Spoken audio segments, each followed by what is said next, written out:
Hola, ¿qué tal amigos de la República? Bienvenidos a Fake News, el programa de RTV que busca acabar con las noticias falsas.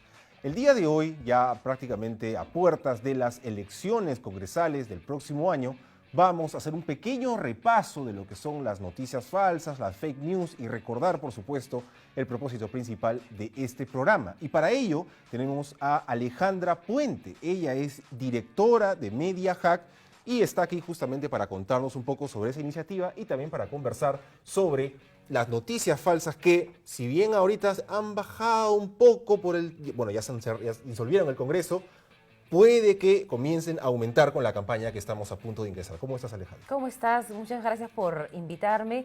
Y sí, las noticias falsas suelen tener su época de auge en los procesos electorales. Entonces estamos muy atentos a estas elecciones de enero porque seguramente se van a utilizar en campaña. Ahora, antes de pasar a recordar un poco y a repasar qué cosas son exactamente las fake news, cuéntanos qué cosa es Media Hack. Tú estás representando a Media Hack el día de hoy. Sí, Media Hack es una startup que busca generar espacios de colaboración entre el sector tecnológico y la industria de las comunicaciones, porque, como tú sabrás, no hay mucho espacio de conversación entre comunicadores y programadores, y las noticias falsas, por lo menos en el ámbito digital, Sí. es un tema técnico y humano. Entonces hay que juntar esfuerzos para poder solucionar estos desafíos que afectan en nuestra carrera. Claro. Y cuando hablamos de fake news, hay mucha discusión en cuanto a cuál es el concepto principal. Muchas personas creen, como comentábamos hace un rato, que una noticia falsa es cuando, por ejemplo, inventas que un político o algún candidato a algún cargo público ha cometido algo o tiene algún tipo de antecedente, pero en realidad es un concepto mucho más amplio, mucho más ambiguo, porque también, por ejemplo, pueden ser noticias viejas que son reales, pero que se están utilizando en un contexto diferente. Pueden ser noticias un poco de repente satíricas también, que no se deja muy en claro qué está buscando con el invento de esta noticia. Entonces, ¿qué cosa es exactamente una fake news? Para mí, una noticia falsa o un fake news es una noticia primero que no es noticia, es información que se quiere hacer pasar por noticia, es decir, busca visos de legitimidad y busca generar desinformación. Ese es su objetivo principal, desinformar. El objetivo principal es que las personas no sepan qué es lo que está ocurriendo o generar una forma de manipulación en el discurso en algún evento. Por ejemplo, Y perjudicar a alguien. Así es, te también. pongo el caso de Chile. Ya. En Chile nadie puede negar que hay descontento popular, que hay una crisis. Sí. Sin embargo, se ha descubierto que hay cuentas que han sido utilizadas para poder, por ejemplo, exacerbar algunos mensajes, sacar algunas situaciones fuera de contexto para generar más desestabilidad dentro de la situación que ya se estaba gestando. Entonces, para mí eso califica como noticia falsa o desinformación, por más que esté utilizando, por ejemplo, videos de lo que está ocurriendo en Chile, porque los saca de contexto, los carga de un mensaje para exacerbar pasiones y los lanza y los viraliza para generar respuestas de la ciudadanía. Ahora, un recurso bastante utilizado para las noticias falsas son las redes sociales. Llámese Facebook, Twitter, Instagram, no sé si hay mucho, pero ya se está empezando a popularizar. Y por supuesto WhatsApp, también creo yo que es en este programa hemos mencionado muchas veces, principalmente audios de personas no identificadas. Y si te das cuenta, siguen un patrón muy específico, ¿no? Siempre es alguien con algún tipo de contacto, ya sea en el gobierno, ya sea en el ejército o en alguna entidad pública, que le avisa a un grupo de amigos que algo va a suceder y por supuesto en el 99.9% de casos son mentiras. Pero, ¿qué otras características puntuales tienen estas noticias falsas en redes sociales? Mira, en redes sociales, las noticias falsas, para poder identificarlas claramente, creo, lo primero que tenemos que preguntarnos es, ¿esta noticia me indigna, me genera una reacción adversa muy fuerte? Si la respuesta es sí, hay que desconfiar un poquito, porque las noticias falsas son tan peligrosas y se viralizan tan rápido precisamente porque van hacia nuestro lado visceral, hacia nuestro lado humano, que se indigna fácilmente con una información y la comparte inmediatamente. Por eso es que las cadenas de WhatsApp son tan peligrosas, porque lo escuchamos, nos alertamos, lo reenviamos y cuando volvemos a revisarlo nos damos cuenta que no tenía información veraz, pero ya la compartimos y ya generamos desinformación. Entonces, el problema en redes sociales es que la capacidad para viralizar una información de esta naturaleza es instantánea.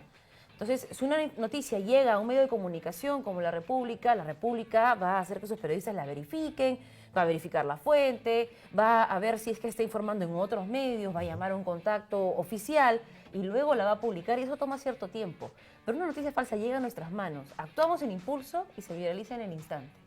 Claro. Ahora, en nuestro país, en el Perú, sobre todo, o mejor dicho, en Lima principalmente, donde es que se concentra la mayor cantidad de actividad de redes sociales, existe este modus operandi que principalmente se produce en el Congreso. Por ejemplo, a lo que me refiero es la gran mayoría de noticias falsas que se están revisando en algunos medios de comunicación, porque muchos medios han empezado a tomarse un tiempo para revisar. Hay unos términos específicos que utilizan como que el fact-checking de las declaraciones de cierto político, el fact-checking de algún ministro, etcétera, etcétera. Pero cuando se producen este tipo de noticias que tienen que ser verificadas, muchas veces nos hemos dado cuenta que al menos en la coyuntura nacional se produce con intenciones más que de perjudicar a alguien, también de blindarse. Por ejemplo, hoy día hemos visto el caso de Rosa Bartra, que a todas luces ha salido a decir que nunca se alejó a Alan García del informe final de la Comisión Lavallato,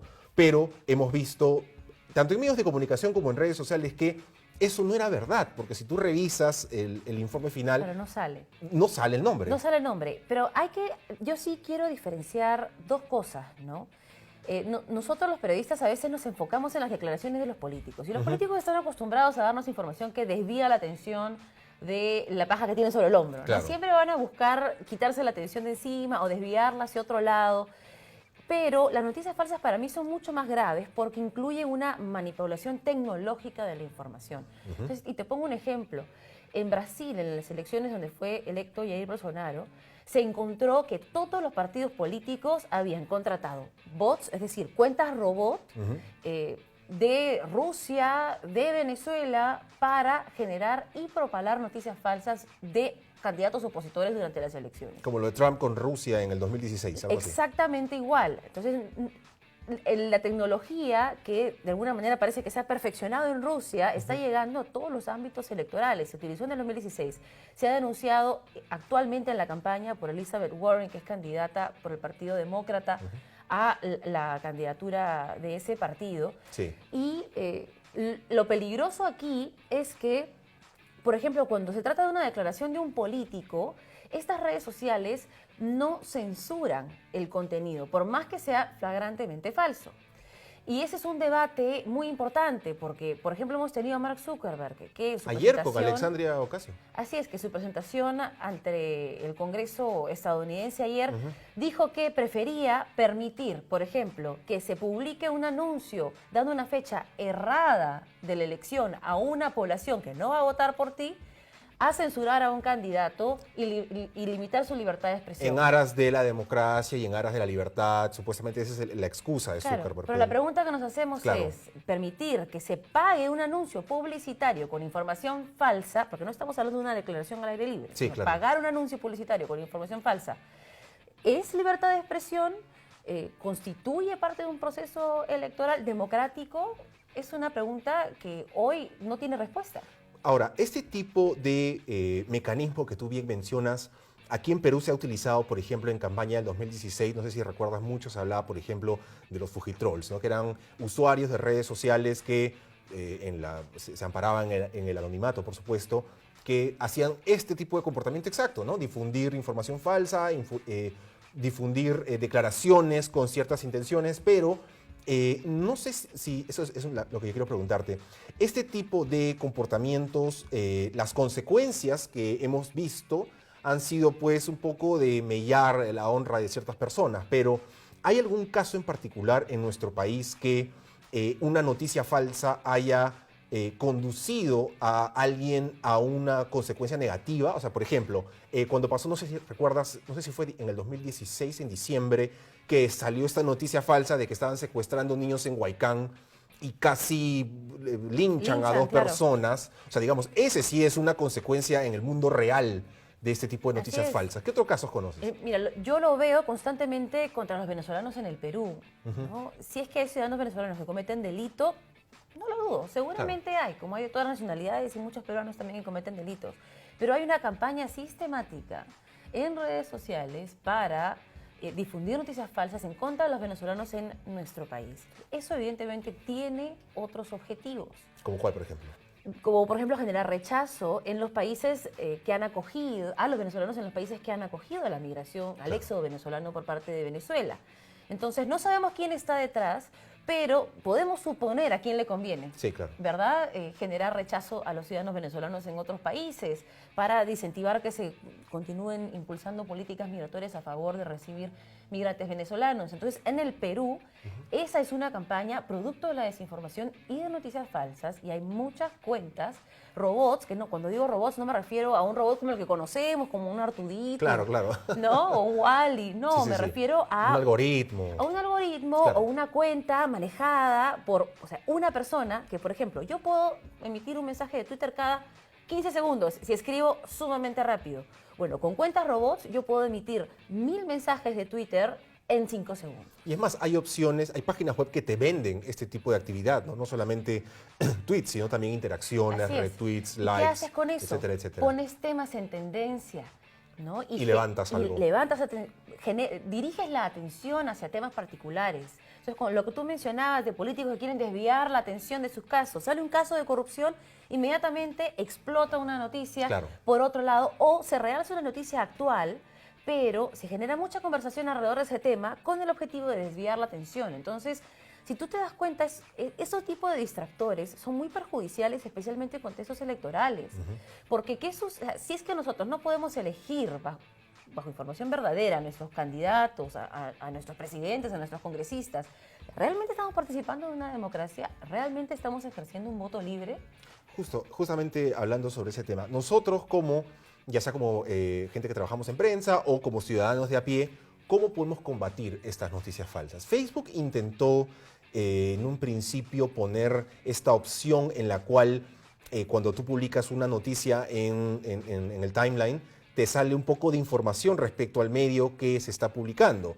Pero esto no ha sido suficiente, porque igual se siguen difundiendo cosas falsas. Incluso, como bien mencionas, el propio Zuckerberg ha dicho que él prácticamente dijo que no va a tomar ningún tipo de medida en cuanto a la difusión, ya sea orgánica o ya sea pagada, ese tipo de información en redes. Pero el ciudadano de a pie, el ciudadano que consume noticias, ya sea en redes sociales, ya sea en medios de comunicación, ¿qué podemos hacer puntualmente para combatirlas? Bueno, lo primero es, si es que eres comunicador, si es que eres politólogo o desarrollador y estás interesado en contribuir a este problema que desestabiliza democracias, como lo hemos visto en el caso de Gran Bretaña y el Claro. Brexit, o como lo vemos en Chile, o lo hemos visto en Ecuador recientemente, y seguramente lo vamos a ver en nuestras elecciones. Sí. Inscríbete en la Mediatón, que es este evento de 24 horas de desarrollo de proyectos tecnológicos en contra de las noticias falsas. ¿Qué son las fechas, perdón? El 22 y el 23 de noviembre. 22. Es 24 horas. Y todo el mundo me dice, ¿pero por qué 24 horas? Tengo que llevar mi pijama. Sí, lleva tu pijama. Nosotros te vamos a alimentar y te vamos a dar mucho energizante y café para que te mantengas Perfecto. despierto. Sí. Pero es 24 horas porque si queremos desarrollar un proyecto que realmente use tecnología para luchar contra las noticias falsas, se requiere de tiempo. Entonces necesitamos encerrar a la gente 24 horas en una Claro. sala para que puedan desarrollar estas soluciones. Y el proyecto al final será implementado, y ese es el objetivo del evento, que el premio sea que este proyecto se ejecute. Eso uno.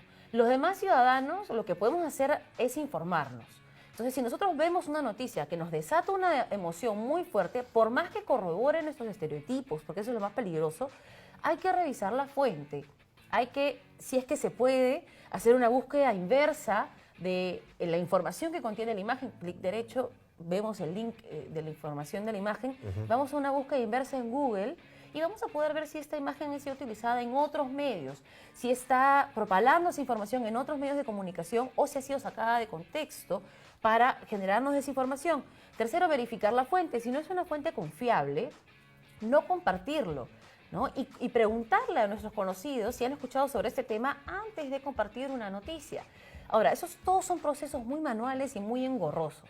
Por eso es que yo creo que la responsabilidad no puede estar únicamente en el ciudadano. Claro. Si bien nosotros tenemos que educarnos, informarnos, tiene que haber una iniciativa que busque soluciones tecnológicas, porque ya hemos visto que los gigantes tecnológicos en Silicon Valley no se están dando abasto.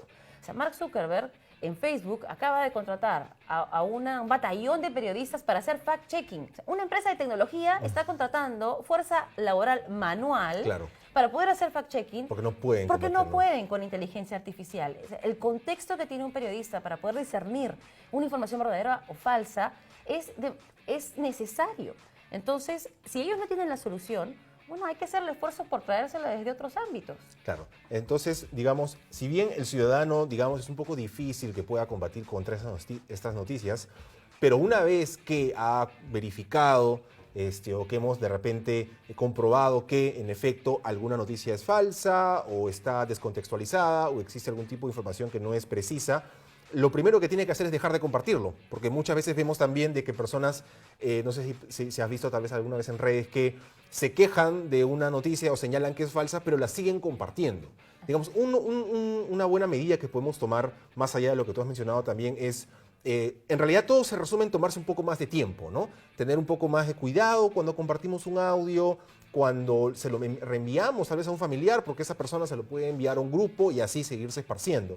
Pero digamos, la conclusión aquí es que estas noticias o aumentan o se agravan, por así mencionarlo, en campañas, y estamos a puertas de esas campañas congresales, y es muy probable que empecemos a ver otra vez ese tipo de publicaciones contra ciertos partidos políticos y contra ciertos candidatos en particular. Bueno, si mi pronóstico es acertado, lo vamos a ver de las campañas hacia todos los candidatos, porque el uso de noticias falsas en elecciones ya se considera una estrategia electoral en todo el mundo. Pero lo que sí yo recomendaría que hagan es que denuncien información falsa y cuentas falsas. Que Eso reporten. sí sirve. ¿Por qué? Porque crear una de estas cuentas falsas no es tan fácil. Por eso es que hay todo un negocio detrás dedicado a venderlas y a proveerlas, ¿verdad? Requiere tecnología. Entonces, cuando tú denuncias una cuenta falsa o una cuenta manejada por un robot, estás generando un daño a las personas que se encargan de difundir esta información. Y Twitter, Facebook, Instagram han dado de baja a miles de cuentas falsas en los últimos meses, precisamente por ese tipo de denuncias ciudadanas. Entonces, eso sí funciona. Y nada, quería invitar a la gente que ve tu programa, Claro. Que puede inscribirse en este evento que es completamente gratuito en el link mediahack.p.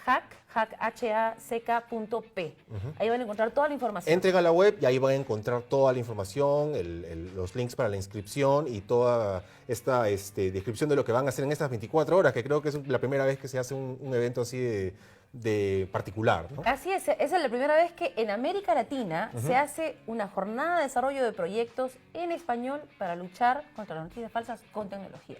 Entonces, el Perú está innovando y yo creo que nosotros, que somos una cuna de talento inigualable en ciencia y tecnología, vamos a poder proveer soluciones.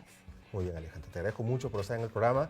Muchas gracias. Y ustedes también recuerden que otra forma de combatir estas noticias falsas, por supuesto, es sintonizando este programa todos los jueves a las 7 de la noche por RTV. Recuerden, como siempre, que si ustedes han encontrado en redes sociales algún video, alguna imagen, algún enlace, algún tipo de contenido del cual dudan de su veracidad, pueden enviárnoslo a nuestras redes sociales, que nosotros nos vamos a encargar de verificar si es verdadero o falso. Esto ha sido todo en el programa de hoy. Que tengan un buen día.